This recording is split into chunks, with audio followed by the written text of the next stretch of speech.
Welcome back, boys and girls. Today's read aloud is I Am Jackie Robinson by Brad Meltzer. Enjoy! I Am Jackie Robinson by Brad Meltzer, illustrated by Christopher Eliopoulos. I am Jackie Robinson. Sometimes it's hard to be brave. My mother was brave, and she liked brave people. When I was born, the youngest of 5 kids, she even named me after someone brave. His middle name will be Roosevelt. Jack Roosevelt Robinson. Why Roosevelt? After President Teddy Roosevelt. He fought to make sure black people were treated the same as everyone else. That's a lot for little Jackie to live up to. You'll see. I'm not worried. But having a brave name doesn't make you a brave person. In fact, as a kid, I didn't like sleeping alone. I used to sleep in my mom's bed. Even when she tried to bribe me, I wouldn't leave. I'll give you a quarter to go sleep in your room. Not a chance. It's better here. One of my scariest moments came when I was 8 years old. I was outside and a girl from across the street called me a terrible name. I was so mad, I yelled a name right back at her. Her father came running immediately. He didn't like it that a black boy was standing up to his white daughter. We were the only black family on our block. I don't remember who threw the first rock. What'd you call her? She started it. But the fight was on. Me versus her dad. I had a good arm, but no one wins in a rock fight. Eventually, the girl's mother came out and broke it up. Like I said, the world can be a scary place. But even as a kid, there was one thing that always made me happy. Get 'em, Dad! Sports. And winning at sports. Okay, that's 2 things. I loved playing everything. Baseball, football, basketball, soccer, marbles, even dodgeball. All the kids would get in a circle. White, black, Hispanic, Asian. We all played together. The rules were simple. If the ball hit you, you were out. I'd duck, jump, leap, and of course throw and throw and throw. By the time I was done, I'd be the last one standing. But the truth was, they weren't mad at me for winning. They appreciated the skill it took. Those childhood games were some of the only times I wasn't judged by the color of my skin. Are they mad that I won? Dunno. Fall down. Maybe they won't notice. Hooray, Jackie! How's he do it? And what's the B on his hat stand for? You'll see. Still, that didn't make all of my problems go away. At the local public pool in Brookside Park, you could only go swimming if you were white. If your skin was black, they locked you out. Don't they know how hot it is out here? Trust me, they know. When people complained, they gave us one day each week, Wednesday. Every Wednesday from 2 to 5 p.m., they'd open the pool to anybody, black, Mexican, or Asian. Don't they know how mean that is? Trust me, they know. Oh, come on! He even swims in his hat? Maybe the B is for buoyant. So how do you win when you feel like you're fighting the entire world? My mother, who worked as a maid, showed me the answer. Back then, we were so poor we sometimes ate only 2 meals a day. To help us out, every Saturday night, the local bakery would let us take their leftovers. And the milkman? back when milk was delivered to your house, would give us whatever extra he had. It's a feast! Look at all this food! It's not just for us. What do you mean? We weren't the only ones struggling for money. My mom took the extra food and shared it with all our neighbors.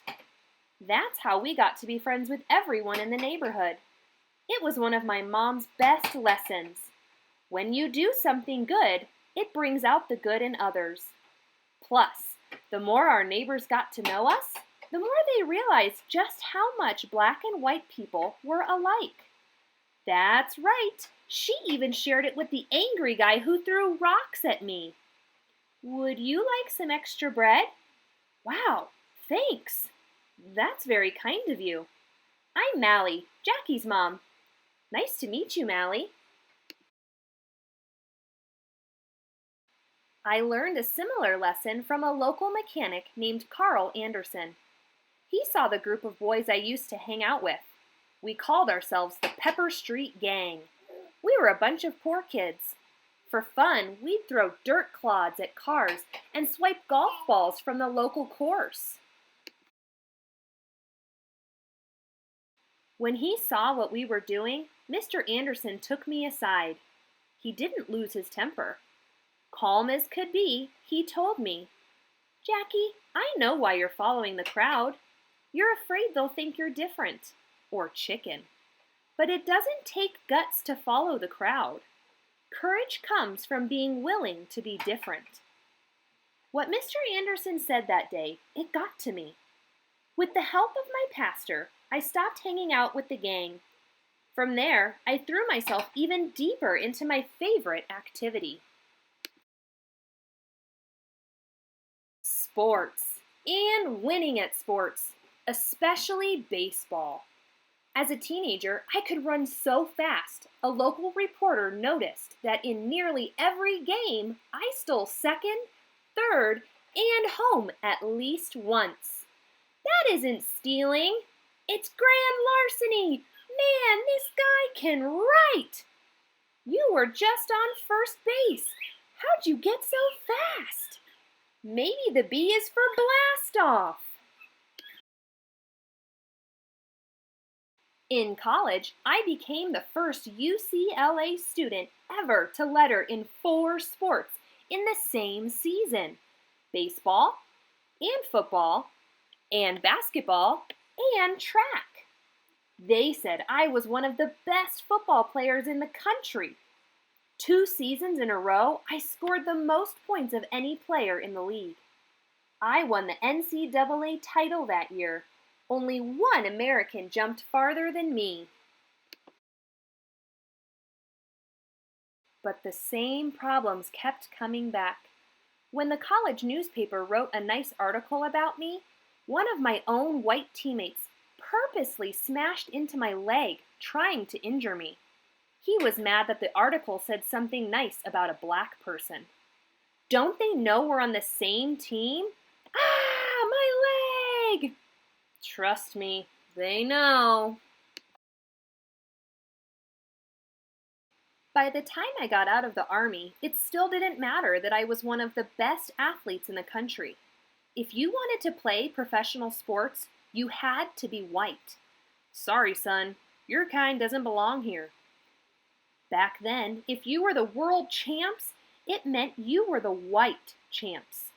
In all of Major League Baseball, not a single team had even one black player. Oh, and did I mention that if you were on a black team, the pay was worse, the food was worse, and sometimes the only place to sleep was on the bus? Gross! Is this food or goo? You don't want to know. But that was all about to change. Thanks to a man named Branch Rickey. Rickey was the president of the Brooklyn Dodgers, one of the most popular baseball teams ever. With so many players fighting in World War II, Rickey had a plan for filling his team. After searching all across the United States and the world, "I have an idea. The Dodgers will secretly look at black players. Are you nuts? People will stop rooting for us. I don't care. It's time to do what's right. Branch Rickey found me. I'm Jackie Robinson. Nice to meet you. Nice to meet you, too. I think you can play in the major leagues. How do you feel about that? Mr. Rickey told me that he knew I was a good ball player, but he wanted to know whether I had the guts. He warned me that many white people would be mad to see a black player. There's no one on our side. No owners, no umpires. Loads of players and spectators will yell at you. Pitchers will throw baseballs at your head. But no matter what they do, if you get angry, it'll look like you can't handle it. Can you handle it? On April 18, 1946, at 27 years old, I was given my shot. At Roosevelt Stadium in Jersey City, New Jersey, I played my first official game for the Montreal Royals, the Brooklyn Dodgers farm team. You better believe I was terrified. I didn't want to let people down. Then, at 3:04 p.m., in my first at-bat, I was thrown out at first. You're out! Thousands of black spectators had come to see what I could do. Thousands of white people were there too, convinced that a black player couldn't possibly be as good as a white one. It was up to me to prove them wrong. The next time I came up was in the third inning. There were two men on base. The pitcher decided on a fastball. I can still see it coming, chest high, down the middle. But this time... Crack! When the ball finally landed 340 feet away in the left field stands, no one could say that a black man can't play as well as a white man. Some called it a home run. Others called it history. That afternoon, in 5 at-bats, I hit and got on base 4 times. I stole second twice, and I scored 4 runs. When the game was done, I couldn't get to the locker room because I was so mobbed by fans. Black, white, young, old, even the folks rooting for the other team.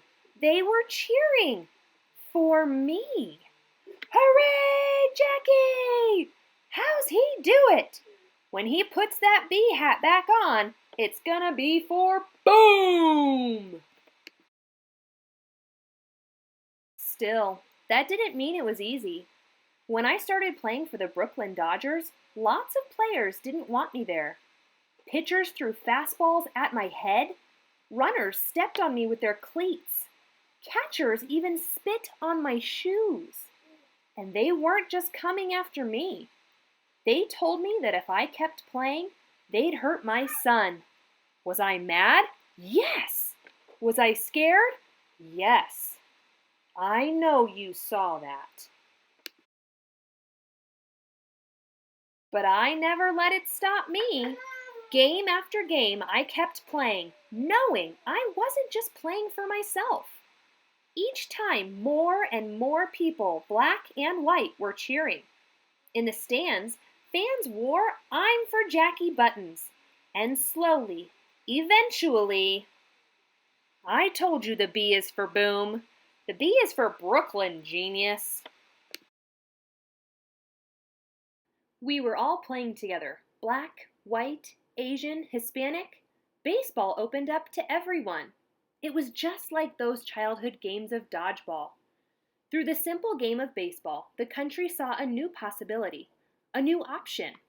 All they needed was for someone to go first. You see his stats? Stole home 19 times. Was National League MVP in 1949 when he led in hitting and steals. The Dodgers won 6 pennants in his 10 seasons. He was one of the few people inducted into the Hall of Fame in the very first year he was eligible. In life, people tried to scare me. They wanted to stop me. They wanted to make me go away. Why? Because I was different. Each time I wanted to fight back. But for real change to come, you need to lead by example. Being a leader takes bravery. But remember this, no one is born brave. No matter how big or small you are, there will always be things that scare you. It's okay to be afraid. Just don't let it stop you. There is real power in each and every one of us. Use that power to do what's right. Use that power for a cause that you believe in. And most of all, use that power to lead and help others. Remember that park where they wouldn't let him swim? It's now called Robinson Park. Today, no one in baseball can wear the number 42. But once every year, a player on every team wears it. It's a one day when everyone looks the same. You know, instead of Brooklyn, you could have told people the B was for brave. Just like my middle name. I am Jackie Robinson. I will always lead the way, and I hope you will too. When others see your example, they'll stand with you. It's the only way the world ever gets changed. Together. A life is not important except in the impact it has on other lives. Jackie Robinson. Below is a timeline of Jackie Robinson's life where it goes all the way from January 31st, 1919, where he was born in Georgia, all the way until April 15th, 2004, where it was the first annual MLB Jackie Robinson Day. Take a quick peek at this timeline.